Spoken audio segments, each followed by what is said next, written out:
एक ऐसा गुलाम जिसे बच्चे पैदा करने के लिए रखा गया था। यह जानकर आप चौंक जाओगे। इस गुलाम को हर रोज 5-5 औरतों के साथ सोना पड़ता था। इतना ही नहीं, उसे अच्छा खाना, पहनने के लिए अच्छे कपड़े और सोने के लिए मुलायम बिस्तर दिए जाते थे। मगर इस गुलाम ने 1 या 2 नहीं बल्कि 200 बच्चे पैदा कर दिए। लेकिन क्यों? क्या उसे जबरदस्ती बच्चे पैदा करने के लिए कहा जाता था? क्या थी इसके पीछे की वजह? तो चलिए जानते हैं आज इस वीडियो के जरिए। 16वीं सेंचुरी इतिहास का वो दाग है जिसे खून की शाही से लिखा गया है। पूरी दुनिया में वैसे गुलामी थी, लेकिन अफ्रीकी लोगों को सबसे ज्यादा खरीद कर गुलाम बनाया जा रहा था और अफ्रीकी लोगों को दुनिया के कोने कोने में ले जाया गया। और यही वजह है कि आज अफ्रीकी लोग पूरी दुनिया में देखने को मिलेंगे। 1532 में ब्राजील में अफ्रीकी गुलामों के आने का सिलसिला शुरू हुआ। 1 करोड़ इंसानों को उस समय बेचा खरीदा गया। लोगों की उस समय बोली लगती थी। ब्राजील में अफ्रीकी लोगों को पीस कहते थे। 12 से 30 साल के लोगों को युवा कहा गया और 30 घंटे तक उनसे काम कराया जाता था, जिससे वो 35 की उम्र में ही बूढ़े होने लगते थे। अब इन गुलामों के बीच एक ऐसा भी शख्स था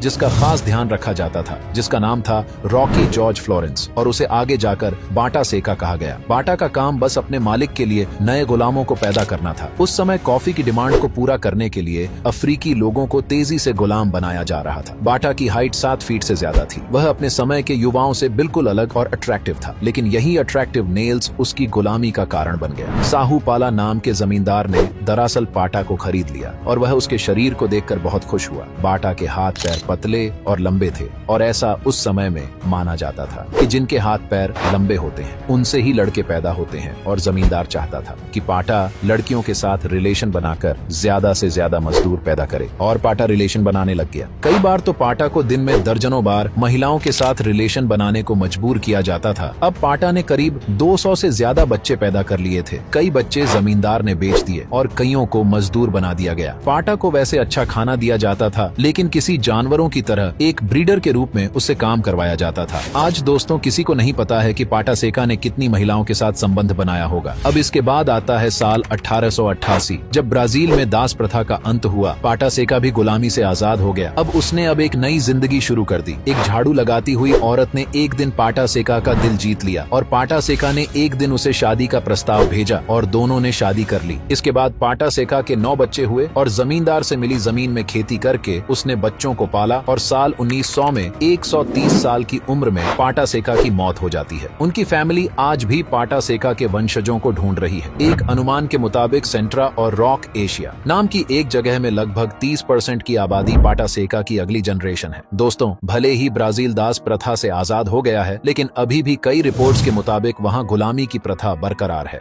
कुछ महीने पहले तो वहां की पुलिस ने एक ऑपरेशन चलाकर 207 लोगों को आजाद करवाया है। वो लोग दरअसल अंगूर के बाग में मजदूरी करते थे और उन मजदूरों को ब्राजील से 3000 किलोमीटर दूर लाया गया था। दोस्तों इस किस्से से आपको भी यकीन नहीं होगा कि आज भी ब्राजील में ऐसा हो रहा है। उन लोगों ने बताया कि उनके साथ मारपीट के साथ सुबह जगाने के लिए उन्हें बिजली के झटके, खाने में सड़ा हुआ खाना दिया जाता था। भले ब्राजील इस बात से मना करता है, लेकिन अभी भी वहाँ गुलामी की प्रथा चल रही है। कई कंपनीज तो वहाँ नौकरी के बहाने लेबर को खरीद और बेच रहे हैं, जिसकी वजह से वहाँ anti slave labour task force भी बनाई गई। तो दोस्तों ये थी बाटा सेका की कहानी।